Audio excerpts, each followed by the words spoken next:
ওম নমো ভগবতে বাসুদেবায় নমো।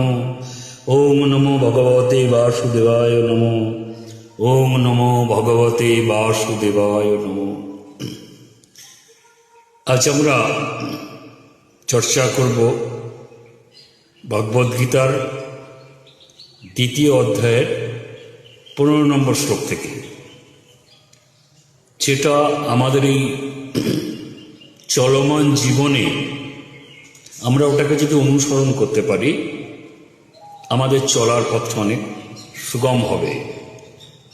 আমি গীতার শ্লোক, ভগবানের মুখনিসৃত বাণী,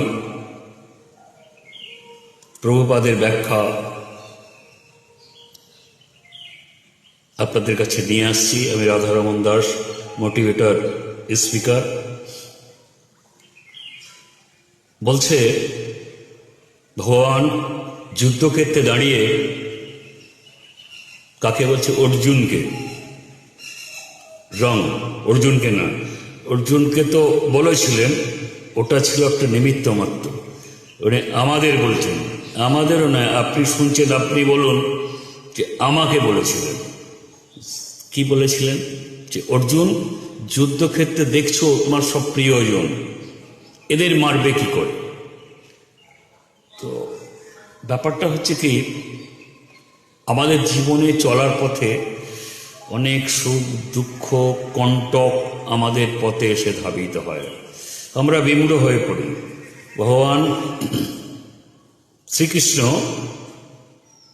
অর্জুনকে বলছে, তো কথা মনে রাখবে, তুমি সুখ যখন আসবে উছলে পড়বে না, আর দুঃখ যখন আসবে বিমূঢ় হয়ে পড়বে না। ফ্লেক্সিবিলিটি, তুমি সব জায়গায় কিন্তু নিজেকে কন্ট্রোলে রাখবে। কারণ সুখম যে আছে চিরস্থায়ী নয়, একদিন চলে যাবে। দুঃখটাও তদ্রূপ চিরস্থায়ী নয়। এখন মধ্যাহ্ন সূর্য প্রখর তাপ বিকিরণ করছে, একটা সময় বেলা, এটা তো চিরস্থায়ী নয়। সন্ধ্যা 6টায় আবার অস্তাচলে চলে যাবে। সুন্দর সূর্য চন্দ্ররশ্মি এসে আমাদের শীতলতা প্রদান করবে। তো জীবনে চলার পথে সুখ দুঃখ এরা আসবে। তো সুখে উদ্বেল হয়ে পড়তে বলছে না ভগবান, আর দুঃখেও বিচলিত হবার কিছু কারণ নেই, কারণ এরা আসবে যাবে, যাবে আসবে। তো একবার আমাদের বিখ্যাত ক্রিকেট খেলোয়াড় সচিন তেন্ডুলকর, একজন অস্ট্রেলিয়ান বোলার ওকে প্রথম বলে আউট করেছে, প্রথম বলে। তো বলটা নিয়ে এসে বলছে, প্লিজ স্যার, আপনাকে আমি আউট করেছি প্রথম বলই, এটা আমার অক্ষয় হয়ে থাকবে, আপনি এটা সিগনেচার করে দিন। সচিন তেন্ডুলকর সই করে দিয়েছিল, কিন্তু তারপর নিচে লিখে দিয়েছিল, that is first and last, এটা জীবনে হবে না। তারপরে দুজনের 17 বার দেখা হয়েছে ক্রিকেটে গ্রাউন্ডে। সে অস্ট্রেলিয়ান বোলার কিন্তু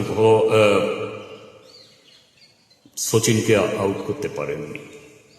কনসিস্টেন্সিটা এইভাবে তৈরি করেছিল যে আমি দৃঢ়তা এরকম দেখাবো যে ওই বোলার আমাকে আর আউট করতেই পারবে না। এই যে দৃঢ়তা মানুষকে সাফল্য এনে দেয়।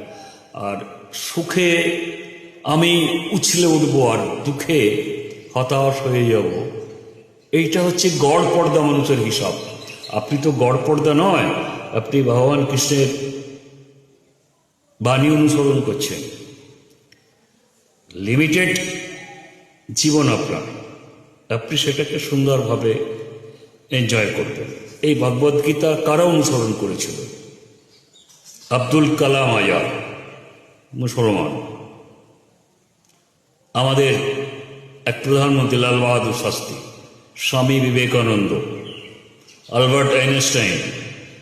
তো আপনার বাধা কোথায়? শ্রীমদ্ ভাগবত গীতা অনুসরণ করতে এরা করেছিলেন।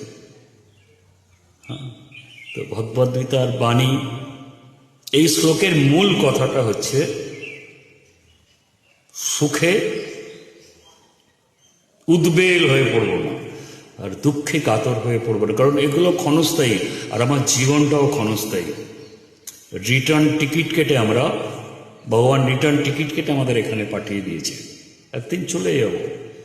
কালকের প্রভাত সূর্য আমার জন্য কি, সেটা আমার কন্ট্রোলে না।